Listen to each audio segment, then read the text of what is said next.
Hi, I'm Kaylin. At the gala last night, my sister, who also happens to be a judge, smiled for the cameras while forcing me on stage with a violin I didn't recognize and a smile I no longer owed her. They called it a tribute, but the sheet music was a setup. The microphone was live. The crowd? They were waiting for me to fail, just like my family had, over and over again. And still, I played. What no one expected was what came after the silence. Why did she do it? Why now? And why, after all these years, did my mother still look away? The Charleston air always carried a kind of old money chill when the sun dipped low behind the harbor. I stepped out of the Uber and onto the polished steps of City Hall, the sound of my heels muffled by the red carpet that had been rolled out for the annual talent show and awards night. I paused before going in, running my fingers along the cracked leather handle of the handbag I brought. It used to belong to my father. People passed me, nodding politely if at all, not recognizing me as anyone worth slowing down for. Inside, the ballroom shimmered with chandeliers and over-practiced laughter. The kind of place where names mattered more than presence. I scanned the seating chart near the entrance. Names in gold ink, fancy calligraphy. Mine? Not there. The coordinator gave me a tight-lipped smile and pointed toward the wall near the fire exit. "We had a full house, but you're welcome to sit right over there," she said, gesturing toward a folding chair wedged beside a buffet tray return cart. I stared at the seat. "Guess being the honored guest doesn't come with a nameplate," I muttered to myself. The thing is, this wasn't just any event. My sister, Sable Dreyer, was the host, and if anyone knew how to dress up control as hospitality, it was her. As I made my way across the room, a few heads turned. I caught bits of murmurs. "That's Kaylin, right?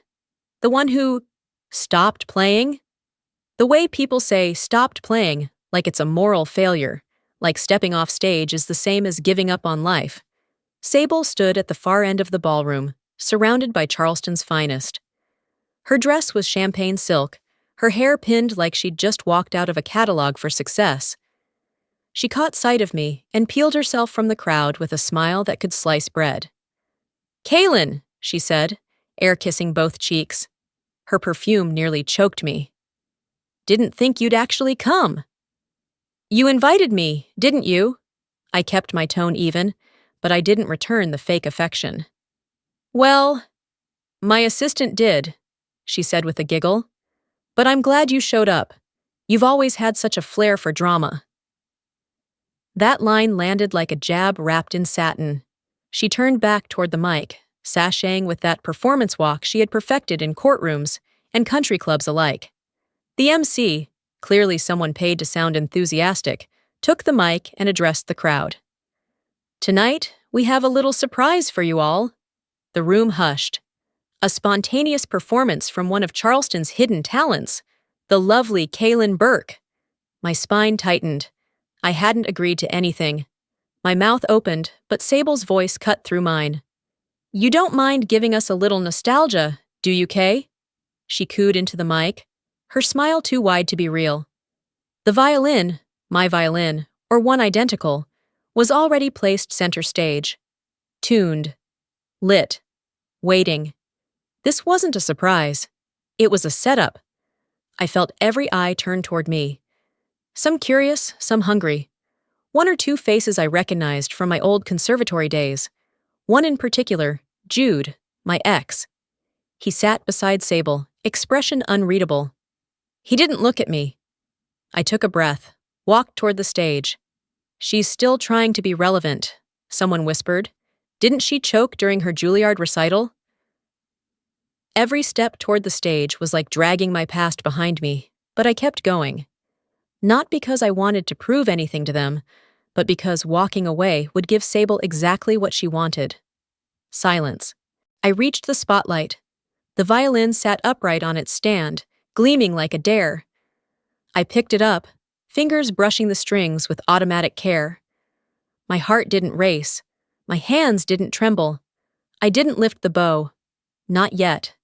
Because this wasn't improvisation. This was ambush in designer heels. And my sister had just played prosecutor, judge, and executioner, all without leaving her seat.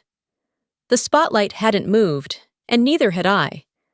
I was still holding the violin, the way someone might hold a family heirloom passed down not for sentiment, but for control. A prop in someone else's narrative. The room didn't just look at me. They paused, waiting to see if I'd flinch. Then the MC's voice bounced through the speakers again, casual and smug. "Our next guest," he chuckled, "once dabbled in music before she shifted careers. What was it? Data entry?" Laughter. Low but sharp. The kind that doesn't need volume to cut deep. My full name wasn't spoken, just Sable's sister. That was it. My existence boiled down to a footnote in her brand. I took 2 steps back into the shadows of the curtain and exhaled. Not because I was embarrassed. No, I was calculating. This wasn't unfamiliar terrain. I had walked into enough rooms in my life where they forgot to put out a chair, but always expected me to stand tall. 2 weeks before this night, I was added to a family group chat. No greeting, no explanation, just, "Kaylin, save the date. Bring something if you can." I didn't respond. What was there to say? I wasn't asked, I was assigned. My cousin Lila, always eager to look loyal, replied with a heart emoji. "So glad Kay's coming. Maybe she'll play us a tune again." Sable reacted with a thumbs up. That emoji? That was the audition. Back in the ballroom, I'd returned the violin to its stand. Nobody noticed. Everyone was too busy being charmed by whatever Sable was doing near the dessert table. Her voice high, hands animated, like a woman who'd just closed a deal she wasn't planning to honor. A woman brushed past me on her way to the restroom. She paused, turned with a cocktail in hand and a smile that didn't quite reach her eyes. "So, you're the wild card, huh? Sable said you used to be dramatic." I let the corners of my mouth lift just enough to be polite. "She tells great stories. You should ask who wrote the first chapters." She blinked, chuckled awkwardly, and moved on. What I didn't say out loud was the truth. I was never dramatic, just inconvenient, just too self-possessed for their narrative. After 15 minutes of drifting between marble pillars and strangers who smelled like expensive opinions, I found the green room. Not to hide, but to confirm a suspicion. A laminated sheet sat clipped to the mirror. Act 7. Nostalgia, Kaylin B. Not even my full name. No bio, no title. Just enough to point, not enough to acknowledge. They hadn't asked. They'd planned. And now, they'd assigned my comeback not as recognition, but as spectacle. I reached for the door handle leading backstage and paused. The murmur of the audience seeped through the walls like distant rainfall. I tightened my grip around the door lever, then pushed through. The hallway was dim and colder than I remembered, the kind of cold that makes your bones remember who you used to be. The violin was still there, tucked neatly in its cradle on the side stage. The bow rested against it, balanced like a blade. I stood a moment longer, breathing in the scent of rosin and wood polish, memories curling at the edges like smoke. I wasn't here to redeem a version of me they were comfortable with. If you stare long enough at a stage, it starts to feel like a courtroom. The hall was silent beyond the curtains, but in my hands, the strings began to remember who I was. It was subtle at first, just a tingling behind the ribs, like a body that knows danger is near, but hasn't yet named it. I scanned the instrument table. The violin sitting there wasn't mine. The varnish was the wrong shade, too glossy. The wood grain too smooth, almost plastic. The strings were new but sloppily restrung, as if whoever handled it didn't know, or didn't care, what proper tuning felt like. I reached out slowly, my fingers brushing the bridge. The resonance was off, hollow like a speech that says all the right words but no truth. This wasn't carelessness, this was deliberate. One of the stage crew walked by. A younger man, maybe mid-20s, with a headset and clipboard. I caught his arm gently. Hi. Was there a different violin brought back here earlier? He didn't blink. Sable said this one fits the aesthetic better. Her words. Old world charm with stage presence. I let go of his arm and stepped back. It wasn't just about the sound anymore. It was the symbolism. My father's violin, a mahogany treasure passed down, tuned by tradition and memory, had been replaced with a stage prop. Just like they tried to replace me. A knot formed low in my gut, not from nerves, but recognition. This wasn't some twisted tribute. It was control, dressed in rhinestones and PR smiles. That thought stuck with me as I moved toward the changing closet. I hadn't expected roses or warm-up rooms, but I also hadn't expected a lavender satin gown with rhinestones hanging in plastic next to my name. On the hanger, for Kaylin, matches the dryer palette. Dryer palette. The branding term Sable used when she wanted her last name to be an identity, not just a family label. My own outfit? Gone.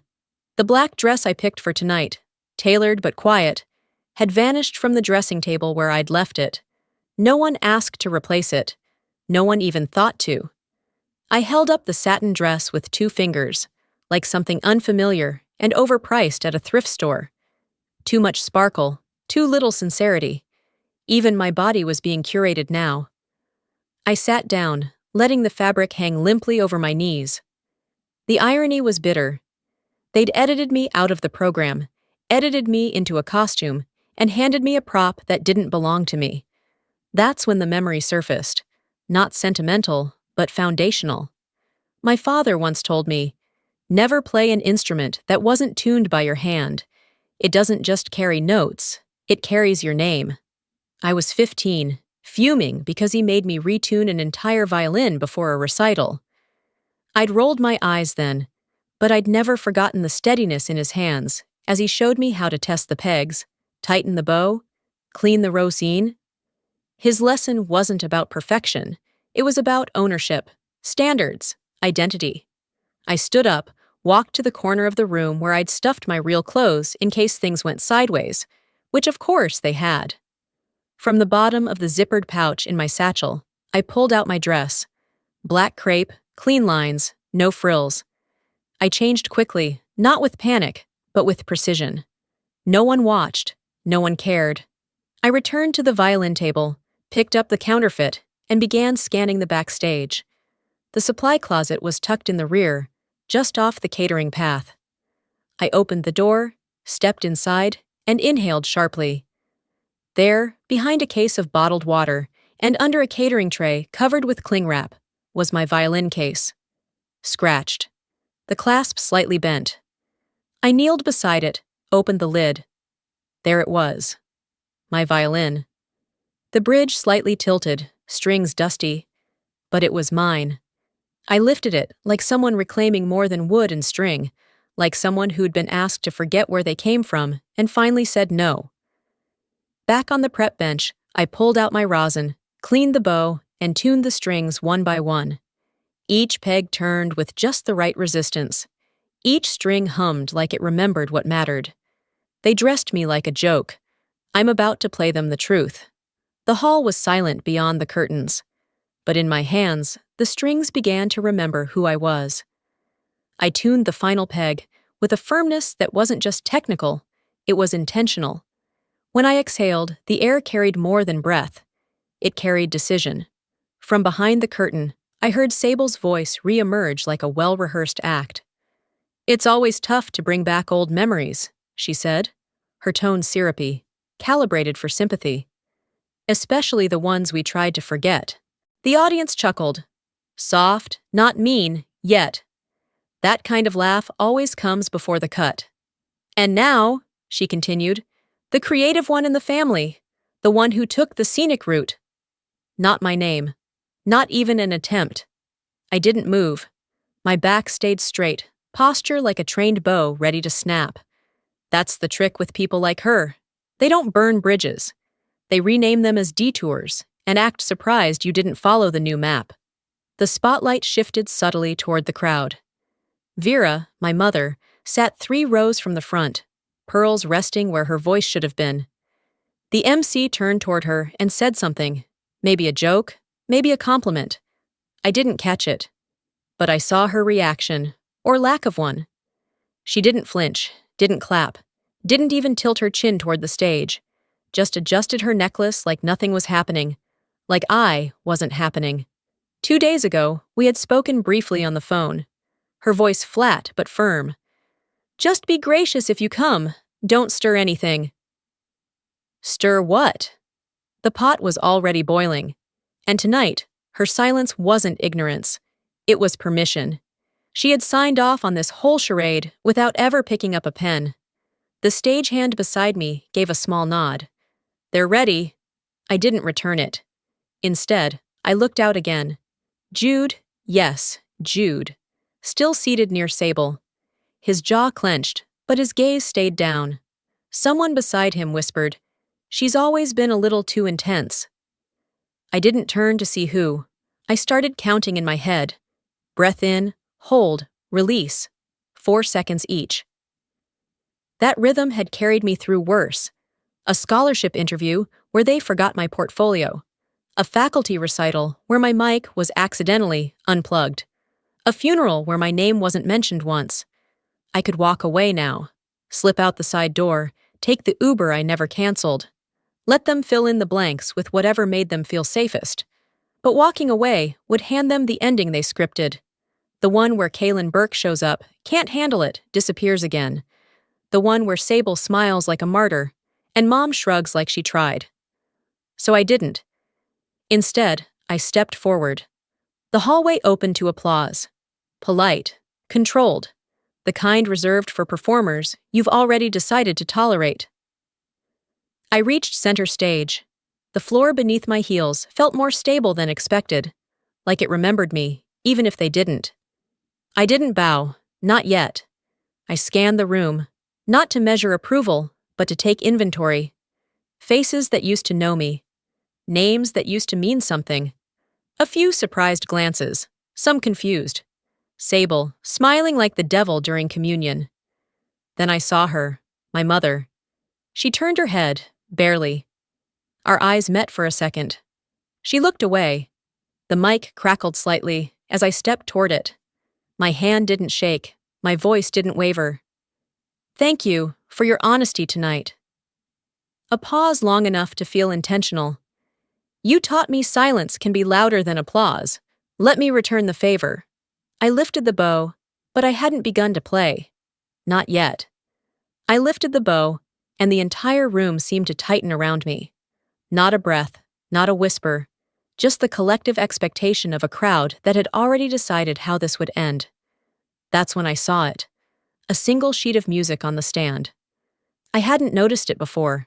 Maybe because I was too focused on reclaiming my violin, too wrapped in the fog of my mother's indifference and Sable's performance. I stepped closer, glanced down. Caprice number 24, Niccolo Paganini. Unabridged, the full, merciless version. I hadn't touched that piece in over a decade. Not since Juilliard. Not since the last time I'd felt the world tilt beneath me as a bow slipped and a string snapped and a room full of critics leaned forward, hungry. This wasn't a tribute. This wasn't nostalgia. This was premeditated. Behind me, Sable's voice wafted from offstage, caught by a boom mic she probably didn't realize was live. If she plays it right, let's celebrate her. If she doesn't, well, art isn't for everyone. A few chuckles rippled like gas escaping a slow leak. They weren't even trying to hide it anymore. As I adjusted the chin rest, preparing to settle into the piece, a staff assistant, clipboard tucked under one arm, stepped too close. He leaned in, lips barely moving. "One wrong note, and you know what to do, right?" he whispered. "Don't embarrass your sister." I blinked. That wasn't casual. That was scripted. That was a line handed down like an instruction manual. If she cracks, here's how we spin it. I didn't flinch. I just looked him dead in the eye and said, "She's embarrassed herself enough for both of us." He backed off. They thought they were resurrecting the ghost of my Juilliard collapse. But I wasn't here to replay failure. I was here to redefine it. I reached for the music sheet, flipped it over, and placed it face down on the piano stand. Audible gasps moved through the room like wind rustling cheap satin. Someone said, "She's not using the music?" I spoke, not loudly, but clearly. "I've always played best from memory. Even pain remembers its notes." And just like that, I positioned the violin under my chin. Drew in a breath, not shaky, not shallow, grounded. I didn't play, not yet. I let them sit with it, let them stew in the weight of expectation they'd built like a trap. My mother crossed her arms. The movement was too precise to be casual. Her version of disapproval always came in signals, never in words.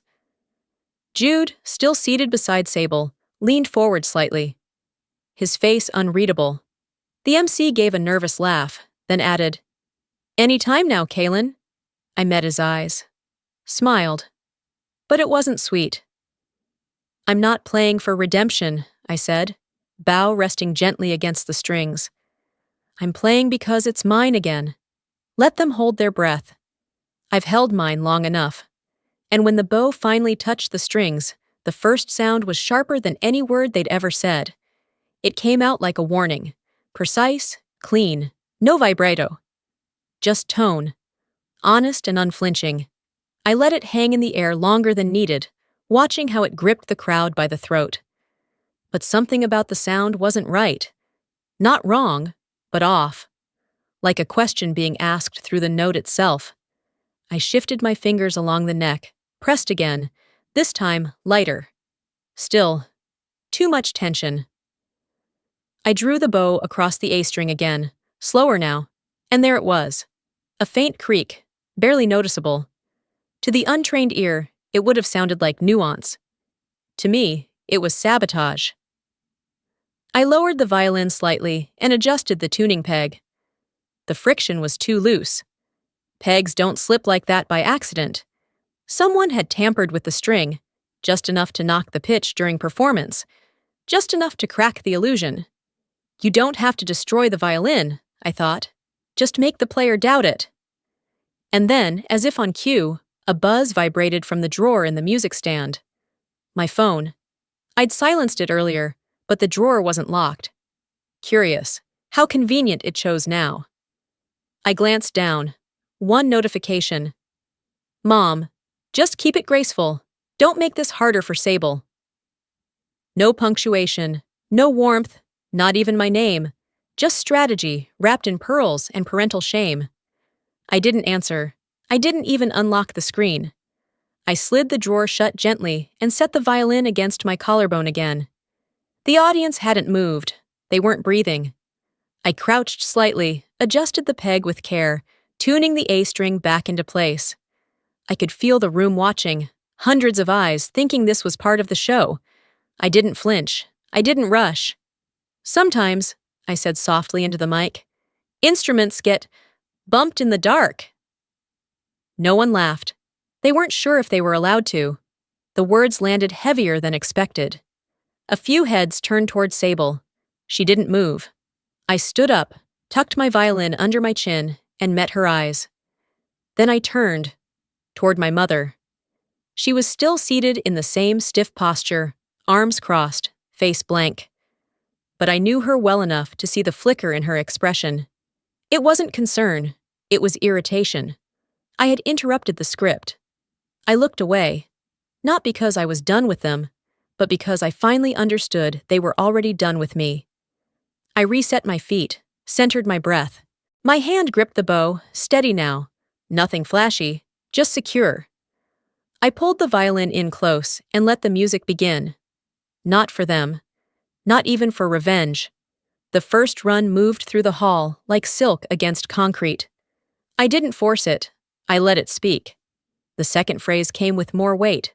My bow pressure adjusted just slightly, giving it a bite the original composer probably never intended. But this wasn't his moment. This was mine. My phone buzzed again. I didn't check it. My arms remembered the phrasing. My fingers danced along the strings with familiarity that didn't come from practice, but from pain. The third run, fast, complex, designed to fail, came like a confession through the wood. I played the first note for me. The second, for every time they didn't believe I would. And for the first time in years, I knew exactly where every note belonged, starting with theirs. I transitioned into the third variation with a clarity I hadn't felt since I was 17, the kind of clarity that doesn't come from practice, but from pain finally having somewhere to go. My bow moved in tight arcs, each stroke slicing through the heavy air. I let the rhythm lead, then broke it, slightly, strategically, just enough to make them lean in. It wasn't rebellion, it was reclamation. Between phrases, I glanced at the crowd, not scanning for applause, just locating the cracks. And there he was, Jude. Center right, same seat, same suit, same silence. Except now, he was clapping softly, at the right moments. Not too loud, not too eager. He looked directly at me. My chest tightened. Not because I wanted him back, but because I remembered what it felt like to be believed in. Then he turned his head and leaned towards Sable. Said something. She smiled. My stomach flipped, not from nerves, but betrayal, fresh as cut citrus. He once told me I was unstoppable, that when I played, the world bent around the sound. Guess I stopped being useful when I stopped bending for them. The fourth variation began. Suddenly, behind me, the stage lights flared. A projection lit up the screen. An aesthetic backdrop, I assumed. Swirls of light. A soft visual meant to complement the music. But the image wasn't abstract. It was me. A younger version. College recital. My last one. The clip was grainy. Slowed down. A single missed note. The camera lingered on my face. Flinch, recovery, smile too tight. Then it looped. Again. And again. The crowd murmured. I didn't stop playing. My eyes never left the fingerboard. The MC rushed forward, fumbling with the tech booth's walkie. The screen flickered, then went black. But the damage had landed, like a slap across an already raw cheek. And Sable, still smiling, shrugging at someone offstage like, oh dear, these tech mistakes. It was surgical, public, deliberate. But I kept playing. I leaned into the fifth variation harder, shifted the tempo, made it faster, tighter. Each note dropped like glass shards across tile. My wrists burned, but the rest of me didn't flinch. This wasn't about notes anymore. This was about narrative. I was rewriting theirs. I slipped in a line not from the caprice, a fragment of a piece I wrote during one of the hardest winters of my life. They didn't recognize it, but it didn't matter. It belonged there, in that moment, and nowhere else. Someone in the front row gasped. Jude sat forward. Sable's smile faded, just a fraction. I pushed the final phrase with a vibrato so sharp it rattled the centerpieces. And only then did I look up, not for praise, for power. I let the violin rest for a breath, then said, clear as daylight, I used to think silence was safe, but turns out noise is harder to misinterpret. Then, with no cue and no apology, I dove into the most difficult run of the entire piece. I didn't blink. This wasn't just survival. It was sentencing, and the room didn't just remember me. They started to forget her. My fingers never paused. Even as the final variation twisted and sprinted through its impossible rhythm, I stayed ahead of it, landing each note like a verdict. By the time I reached the seventh variation, a silence had settled in the room so deep it felt sacred. No one blinked. Not even the waitstaff. Somewhere near the back, a wine glass fell and shattered. No reaction. The music had trapped them all in its grip. Guests, servers, sponsors. Even the cynics who'd come for cocktails and social capital. I saw them leaning forward, unsure whether to keep holding their breath or exhale. A familiar voice, somewhere close behind me, murmured just loud enough to catch. She's better than she was at Juilliard. I didn't turn to see who said it. I didn't need to. They hadn't expected resurrection. But there I was, mid-flight. Backstage, movement stirred. Sable, my sister, my handler in this circus, wasn't clapping. She was pacing. She pulled a crew member by the arm, whispered too harshly. His face tightened. I need the live stream cut, now, she said. forgetting her mic was still live for a beat. He hesitated. "We've hit 12,000 viewers." "Shut it down." "But it's being screen recorded. It's already on multiple feeds." She hissed something I couldn't hear, yanked her phone from her clutch, and stalked off the tech platform. I kept playing. They couldn't cut this, not anymore. I adjusted slightly, just enough to let my own improvisation bleed through. I wasn't showing off. I was leaving a fingerprint, a watermark that said, "This happened. I was here." Up front, an older man turned to the woman beside him and whispered, "I think we're watching something historic." They weren't wrong. Sable had slipped behind the curtain now. I could see the shadows of her heels, restless like a jury, unsure of their verdict. And Jude? He still hadn't looked at her again. He sat forward in his seat, elbows on knees, staring at me like he was watching something he didn't know how to process. Good. I moved into the final passage, Paganini's cruelest phrase. Notes so fast and intricate, even trained players avoid them live. But I'd practiced them in grief, in silence, in apartments where I couldn't afford heat, in basements after failed interviews. They were mine now. I closed my eyes and let the last string sing. It didn't cry. It screamed. The sound hit the chandeliers and bounced back like shattered crystal. Then nothing. Not even a cough. I lowered the violin, and only then did the crowd exhale. It started with a gasp, then a single clap, then another, and then they stood. A thunder of hands, an eruption of something more honest than polite applause. No one looked at Sable. No one needed to. She wanted silence. Instead, I gave them all something to remember. But now that they had, the silence was no longer mine to carry alone. As the applause rippled out and finally began to fade, I stood motionless, the violin still in my hand. My arms relaxed slowly, but my spine stayed upright. The air had shifted, just slightly, but enough for me to feel it in my bones. Then a voice rose from the back. Calm, crisp, unapologetically clear. "That's not just talent," she said. "That's discipline. That's mastery." The crowd turned. There stood Beatrice Langford. I hadn't seen her in over 15 years. Former Juilliard examiner, one of the most revered judges in the East Coast Conservatory circuit. A woman whose standards had made or broken careers, mine included. She played in the finals of the East Coast Conservatory Showcase at 17, she continued. I was on that panel. Gasps, murmurs. She was the one who played the Caprice blindfolded for the second variation, another man whispered nearby. I kept my gaze on the front row, unmoved. But inside, a wall cracked, and something warm slipped through. She was exceptional then, Beatrice added, stepping forward slowly. But tonight, she was something else. Before I could process that, another voice chimed in from across the hall. I recognize that bow grip, said a man standing near the press table. Mid-50s, wire-rimmed glasses, tweed blazer that had seen too many academic halls. No one teaches it anymore, not since the 90s. Not like that. He turned to his assistant. Pull up her old audition tape. I bet she's the same girl. My jaw remained set, but I could feel my fingers twitch against the violin's neck. This wasn't embarrassment. It wasn't even validation. It was exposure. The good kind, for once. The crowd started murmuring again, but the tone was different now. Not suspicious, curious, intrigued. Someone whispered, Why didn't they say she was that girl? Another voice followed. She was famous? Why wouldn't they mention that? My eyes flicked to the side curtain.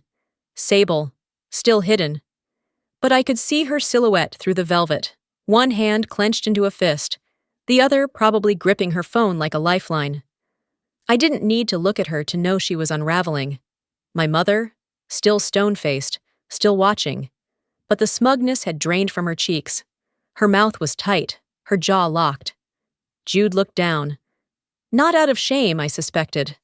Out of recognition. Maybe even regret. I stepped toward the mic again.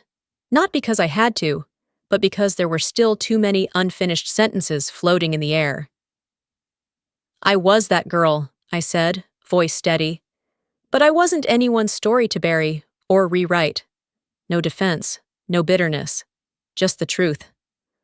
I paused, let the silence hold. Not because I feared it now, but because it finally belonged to me. Then I bowed, not for them, but for me. No one clapped this time. Not yet. It didn't matter. I stepped away from the mic, turned my back to the front row, and walked. Not toward my family, not toward the committee table where Sable had once stood like a queen, but toward Beatrice. Some witnesses don't speak until the verdict writes itself, and by the time I reached the door, their spotlight was no longer mine to carry. The applause was still ringing when I stepped off stage, but it had changed. No longer polite, no longer vague. It was sharp now, focused, like it had found its target and wasn't interested in sharing. A woman in a navy wrap dress stepped back to let me pass. Her eyes met mine, then dropped respectfully. "I always wondered what happened to you," she said under her breath. I didn't stop walking. As I moved through the crowd, people parted, not out of fear, but deference, like the energy had shifted and they could feel it in their shoes. At the far end of the room, I heard a voice say, "I thought she quit. What a loss." Another responded, "They really should have said something earlier." The way you might talk about a gallery piece you overlooked, only to realize it was the artist who changed the whole room. I didn't turn toward the comments. I'd heard enough. Then, soft footsteps behind me. A tug at my jacket. I turned. A little girl, maybe 8, held up a playbill with crayon doodles in the margins. "Are you the lady who brings the water for the musicians?" Her mother's face flushed a deep red. "Oh no, sweetie," she stammered. "She's the one who played tonight. The violinist. The really, really good one." The girl looked back at me, unconvinced. I knelt to her level, smiled. "It's okay," I said. "You weren't wrong. For a long time, they treated me like I didn't belong either." Her eyes widened. She didn't understand the weight behind it, but maybe someday she would. Her mom mouthed a thank you as they slipped back into the crowd. By now, the gala energy had shifted again. From noise to whispers. From whispers to avoidance. Sable stood near the champagne tower, smile cracked but holding, like a building with a compromised foundation.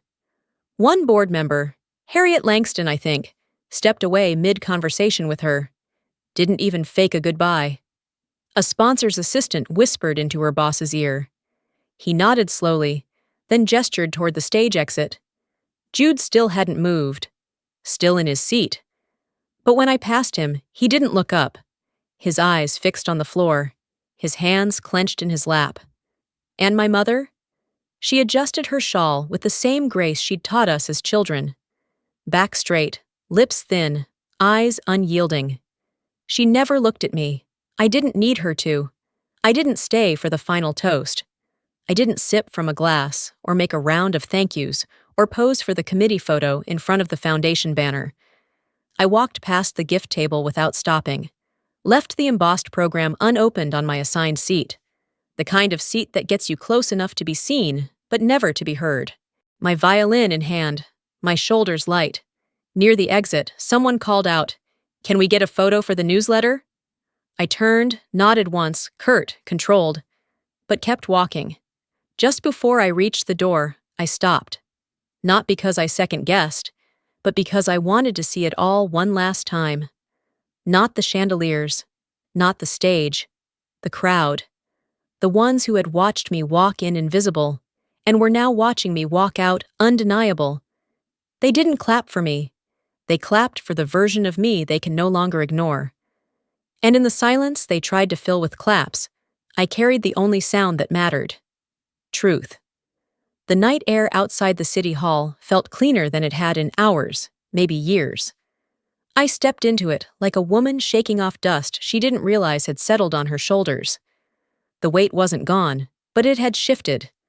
Behind me, inside the ballroom, the applause was finally dying down. Through the glass doors, I caught the beginning of Sable's final toast, her voice floating out into the quiet like perfume that had turned sour. "To the incredible talent tonight," she began, "to Jude, to Mom, and to the next generation of artists." That was it. No pause, no mention, no name, my name. It wasn't an oversight, it was punctuation. The final period in a sentence they thought they'd written together, erasing the footnote they never wanted to cite. I didn't stop walking. The sidewalk curved toward the corner of the building where the guest parking lot sloped into shadows. My car sat beneath a flickering lamp, alone, waiting. I reached for the glove box before I even turned the engine. The envelope was still there, tucked between the registration papers and a faded printout of directions I hadn't needed in years. It was worn soft from fingers and time. My name was written in my father's hand, blue ink, left slanted. He'd given it to me after my last public performance, when everything had cracked, but nothing had shattered, at least not out loud. I'd never shown it to anyone. Inside, one short letter. "Kaylin, when the music stops, remember, you were never playing for them." No flourish, no sentiment, just that. I read it now, not like it was advice, but a prophecy fulfilled. The engine idled as I leaned back in the seat, eyes closed. I could still hear the bow moving, still feel the pulse of every variation under my skin. But it wasn't the music replaying. It was my father's voice, etched into parchment and memory. Flashback, 17, backstage, my final Juilliard recital. I'd played well, but not perfectly. I was waiting for praise, or feedback, or even silence. Instead, my father simply placed his hand on my shoulder and stood with me. No words. Back then, I thought it was disappointment. Now I know. It was understanding. He knew the moment was bigger than applause. The last line of the letter was scribbled unevenly. His hand had already started shaking by then. "You are the note they'll always wish they understood." No one else would have called that a gift. But I do. I returned the letter to the glove box carefully. Shut it with a soft click. I didn't cry. I didn't text anyone. I didn't post some poetic caption about healing.